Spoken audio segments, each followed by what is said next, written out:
So good afternoon అందరూ YouTube మిత్రులందరికీ కూడా. ఈరోజు మన సబ్జెక్ట్ వచ్చేసి రియల్ ఎస్టేట్ బిజినెస్. చాలామందికి రియల్ ఎస్టేట్ అనగానే నువ్వు రియల్ ఎస్టేట్ చేస్తున్నావా, నువ్వు కూడా రియల్ ఎస్టేట్ చేస్తున్నావా అనేటువంటి ఒక జనరల్ వర్డ్ మిగిలిపోతుంది. అసలు రియల్ ఎస్టేట్ అంటే ఫస్ట్ ఆఫ్ ఆల్ ఈ దేశ ఆర్థిక, రాష్ట్ర ఆర్థిక, గ్రామ ఆర్థిక పరిస్థితిని చక్కబెట్టేదే real estate. So real estate నడవకపోతే చాలా వరకు బిజినెస్లన్నీ కూడా మనీ ట్రాన్సాక్షన్ లేక కుంటుపడిపోయే అవకాశాలు ఉంటాయి. ఇది పాయింట్ 1. పాయింట్ నెంబర్ 2, ఒక కస్టమర్కి మనము అసెట్ ఇస్తున్నాం. కస్టమర్కి ఒక మన ఇల్లు జాగా కొనిస్తున్నాం, లేదంటే ఒక ఎకరం ల్యాండ్ కొనిస్తాం, లేదంటే ఒక 5-6 గుంటల ఫామ్ ల్యాండ్ కొనిస్తాం, ఒక మంచి విల్లా, ఇండిపెండెంట్ హౌస్, లేదంటే ఒక ఫ్లాట్ FLAT కొనిస్తాం. అంటే కస్టమర్కి మనం ఒక అసెట్ ఇస్తున్నాం. సరే, ఇలా మోసాలు చేస్తున్నారు, రిజిస్ట్రేషన్ చేయరు, డెవలప్ కాదు, అప్రిషియేషన్ రాదు, దూరంగా అమ్ముతుంటారు అనేటువంటిది ఒకటి ఉంది. ఇక్కడ కారణం ఏంటంటే మనం తీసుకునేటప్పుడే అవన్నీ మనం బేరూజు వేసుకోవాలి.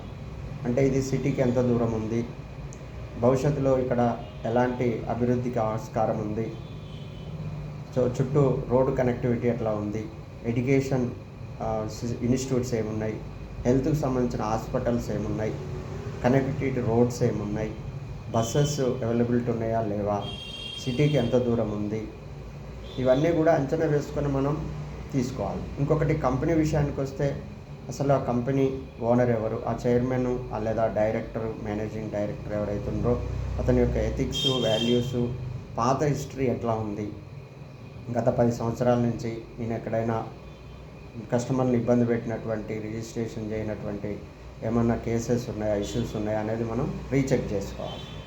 ఇలా చేసుకోకుండా ఎక్కడో వెళ్ళిపోయి ఎవరినో నమ్మి మనం ఇన్వెస్ట్ చేస్తే మనకు ఉన్నటువంటి, మనం కష్టపడి రూపాయి పోగు చేసుకున్నటువంటి మనీని తీసుకుపోయి సో గంగలో బూడిదలో వేసిన పన్నీర్ మిగిలిపోతుంది.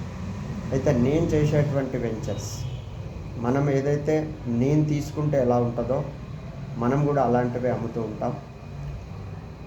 నిజాయితీగా, ఎలాంటి లీగల్ ఇష్యూస్ లేకుండా, మంచి కంపెనీ ఎథిక్స్, వాల్యూస్ ఉన్నటువంటి చైర్మన్ దగ్గర మాత్రమే మనం పనిచేస్తాం. అక్కడ ఇన్వెస్ట్ చేస్తే లాభాలు ఫ్యూచర్లో ఎలా ఉంటాయి అన్నటువంటి సంస్థలో మాత్రమే పనిచేస్తాం. నేను ఇప్పుడు 2 చేస్తున్నా. ఒకటి NSP red sandal farm land, second one వచ్చేసి NRI urban towns Edilabad municipality. ఈ 2 కూడా మనకు సిటీకి చాలా దగ్గరగా ఉన్నాయి. సో NSP అనేది సిటీకి దగ్గర కాదు, అదొక కాన్సెప్ట్. ఏంటంటే ఇక్కడ మనకు HMDAలో ఒక ప్లాట్ ఉంది, లేదా TTCPలో ప్లాట్ ఉంది, లేదా ఇండిపెండెంట్ హౌస్ ఉంది. ఇంకా కొత్త రకమైనటువంటి ఇన్వెస్ట్మెంట్ చూద్దాము, లాంగ్ ఇన్వెస్ట్మెంట్ అనుకున్న వాళ్ళకి ఈ NSP రెడ్ శాండిల్ అనేది బాగా పనిచేస్తుంది. అది 12 ఇయర్స్ తర్వాత క్రాప్ వస్తుంది. ఇక్కడ మనకు ల్యాండ్ ప్లస్ చెట్లు కూడా రిజిస్ట్రేషన్ చేస్తాం. మనకైతే 12 ఇయర్స్ మెయింటెనెన్స్ MOU రిజిస్ట్రేషన్ చేస్తాం. జియో ట్యాగింగ్ ఉంది, చుట్టూ సోలార్ ఫెన్సింగ్ ఉంది. అక్కడ సెక్యూరిటీ గార్డ్గా 2 ఫ్యామిలీస్ కంప్లీట్ 24/7 వర్క్ చేస్తూ ఉంటారు. ఎప్పటికప్పటికి 100% మెయింటెనెన్స్ ఉంటుంది, 100% లీగాలిటీ కరెక్ట్ ఉంది. మనకు 12 సంవత్సరాల తర్వాత చెట్లు ఎవరు కొంటారు సార్ అని మీకు డౌట్ వస్తుంది. ఆ డౌట్ కూడా లేదు. ఇక్కడ కంపెనీయే మనకు export, import, buyer licence, product సంబంధించిన లైసెన్సులు అన్నీ వచ్చినాయి. ఆల్రెడీ ప్రోడక్ట్ కూడా చౌటుప్పల్ 1 ఎకర్లో స్టార్ట్ కూడా అవుతుంది. కంపెనీ ఆల్రెడీ బేస్మెంట్ వేసింది. 1.5 ఎకర్లో మనకు 1.5 ఇయర్లో మనకు అది కూడా రెడీ అవుతుంది. ఆల్రెడీ మీరు ప్రోడక్ట్ కావాలంటే కంపెనీలో కూడా పర్చేజ్ చేసుకోవచ్చు. జపమాలలు, tea powder, face creams, furniture, ఇలాంటివి మనకు ఉన్నాయి. కాస్మెటిక్స్, ఇదేంటంటే వైద్యపరంగా చాలా ఇంపార్టెంట్. వయాగ్రా, ఆస్తమా ఇలాంటి వాటికి బాగా పనిచేస్తుంది. సో ఇలాంటి NSP రెడ్ శాండిల్ ప్రాజెక్టులో కూడా మీరు ఇన్వెస్ట్ చేస్తే ఎలాంటి ప్రాబ్లం ఉండదు. ఇంకోటి NRI ప్రాజెక్టు గట్కేసర్లో ఉంది, నియర్ బై ఏదిలాబాద్ మున్సిపాలిటీ. మనకు ORR నుంచి 5.8 కిలోమీటర్స్ వస్తుంది. ఎగ్జిట్ నెంబరు 10 నుంచి 5.8 ఏదైతే మనకు గౌరెల్లి తారామతిపేట ఎగ్జిట్ ఉందో అక్కడికి వస్తుంది 5.8. నెక్స్ట్ అబ్దుల్లాపూర్ మెట్కి 18 కిలోమీటర్స్ వస్తుంది.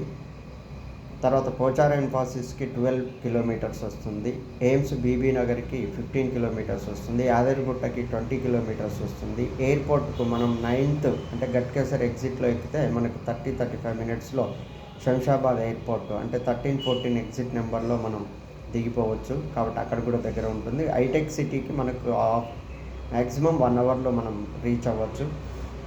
ఇది సిటీకి నియర్ బై ఉంటుంది, ఓఆర్ఆర్కి నియర్ బై ఉంటుంది. ప్లస్ ఇది జిహెచ్ఎంసీలో కలిసిపోయింది కూడా, R1 జోన్లో ఉంది. మనకి ఇప్పుడు విల్లా కట్టుకోవచ్చు, లేదంటే మనం ఇండిపెండెంట్ హౌస్ కూడా కన్స్ట్రక్ట్ చేసుకోవచ్చు. ఇది వచ్చేసి HMDA and TS RERA project మనకు 80% బ్యాంక్ లోన్ ఉంది. ఫర్ ఎగ్జాంపుల్ మనకు 18,000 ఫర్ స్క్వేర్ యార్డ్ 150 గజాలు కొంటే 27 లక్షలు అవుతుంది.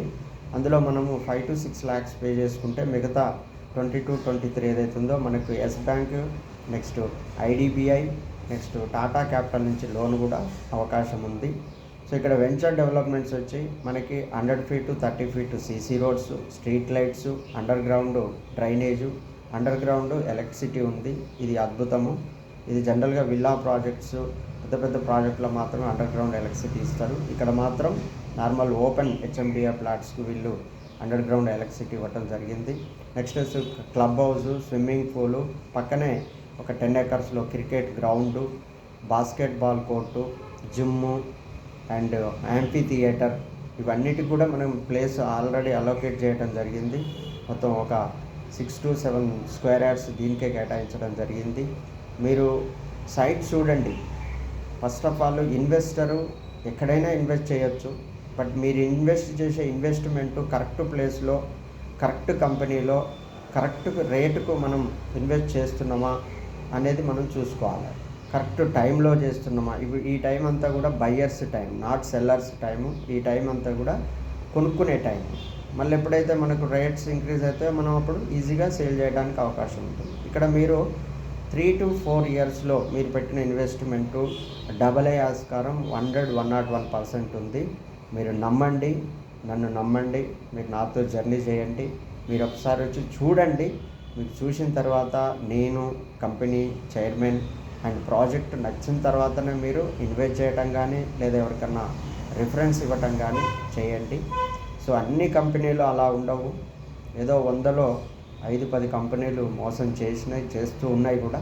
సో ఈ కంపెనీ అలా కాదు. అది కూడా మీరు నమ్మకండి, ఎందుకంటే డైరెక్ట్ నమ్మకండి. మీరు వచ్చి చూడండి, ఒక 2-3 months మాతో జర్నీ చేయండి. మీకు అప్పుడు నమ్మకం ఏర్పడ్డ తర్వాత మీరు అయితే ప్లాట్ అన్నా పర్చేజ్ చేయండి, లేదంటే ఎవరికన్నా రిఫరెన్స్ ఇచ్చినా కూడా మనం కంపెనీ నుంచి ఏదైతే వస్తుందో అది కూడా మేము మీకు ఇచ్చేస్తాం. ఎందుకంటే ఇక్కడ కమిషన్ కంపల్సరీ ఉంటుంది. నో కమిషన్ అనే కాన్సెప్ట్ ఎక్కడ ఉండదండి. ఎందుకంటే ప్రతి ఒక్కరూ పైసా కోసమే పని చేస్తారు. ఎవరు ఏ పని ఫ్రీగా చేయరండి, మీరు చేస్తారా? కాబట్టి కంపల్సరీ ఇక్కడ కమిషన్ ఉంటుంది. ఏ కంపెనీ అని అంటుంటారు కమిషన్ లేదు, నో కమిషన్ అని. కమిషన్ ఉంటుందండి, పక్కా తీసుకుంటాం. దాంట్లో చాలా సర్వీస్ ఉంటుంది. మిమ్మల్ని సైట్ తీసుకెళ్ళాలి, రిజిస్ట్రేషన్ తీసుకోవాలి, లింక్ డాక్యుమెంట్స్ ఇవ్వాలి, రిజిస్ట్రేషన్ డాక్యుమెంట్స్ ఒరిజినల్ మీకు సబ్మిట్ చేయాలి, మీరు కట్టే ప్రతి పేమెంట్ కంపెనీ అకౌంట్కి ఇవ్వాలి, మీకు రిసిప్ట్లు ఇవ్వాలి, రేపు పొద్దున డెవలప్మెంట్ ప్రాస్పెక్టర్స్ ఎలా ఉందో అవి చూసుకోవాలి. నెక్స్ట్ మీరు రేపు పొద్దున రీసేల్ చేయాలన్నా లేదా హౌజెస్ కన్స్ట్రక్షన్ చేయాలన్నా అక్కడ సర్వీస్ ఉంటుంది. నాదైతే అలానే ఉంటుంది. ఒకసారి కస్టమర్ నాకు అటాచ్ అయితే లేదా అసోసియేట్ అటాచ్ అయితే వాళ్ళు సక్సెస్ అయ్యేంత వరకు మేము ఆ పర్సన్ తోటి, ఆ కంపెనీ తోటి, ఆ సైట్ తోటి, ఆ ప్రాజెక్ట్ తోటి మేము ముడిపడి ఉంటాం. కాబట్టి మమ్మల్ని కూడా నమ్మకండి, ఎందుకంటే చాలామంది మోసపోయినరు. కాబట్టి అన్ని మోసాలు జరగవు. మనుషులందరూ ఒకేలాగా ఉండరు, జంతువులన్నీ ఒకేలాగా ఉండవు. కొన్ని క్రూర జంతువులు ఉంటాయి, కొన్ని నార్మల్గా డొమెస్టిక్ ఎనిమల్స్ ఉంటాయి, వైల్డ్ ఎనిమల్స్ ఉంటాయి.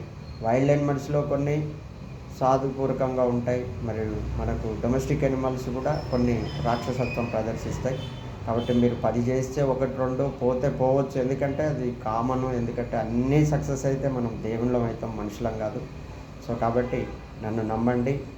ఎన్ఆర్ఐ అర్బన్ టౌన్స్లో కానీ లేదా ఎన్ఎస్పి రెడ్ శాండిల్ ప్రాజెక్ట్లో కానీ నాకు తెలియకుండా మీరు ఇన్వెస్ట్ చేసుకోవచ్చు. అట్లా నేను కంపెనీ పేర్లు చెప్పకపోవటం, లొకేషన్ పెట్టకపోవటము, కమిషన్ ఉండదు అని చెప్పటం అనేది అది మన దగ్గర జరగదు. కంపల్సరీ మీరు నాతో కాకపోయినా మీరు అక్కడ డైరెక్ట్ కంపెనీ కూడా అటాచ్ అయ్యి కూడా చేసుకోవచ్చు. అందరూ బాగుండాలి, అందులో మనం ఉండాలి. జై హింద్, జై Bharat. Good afternoon. Thank you all. నమస్తే.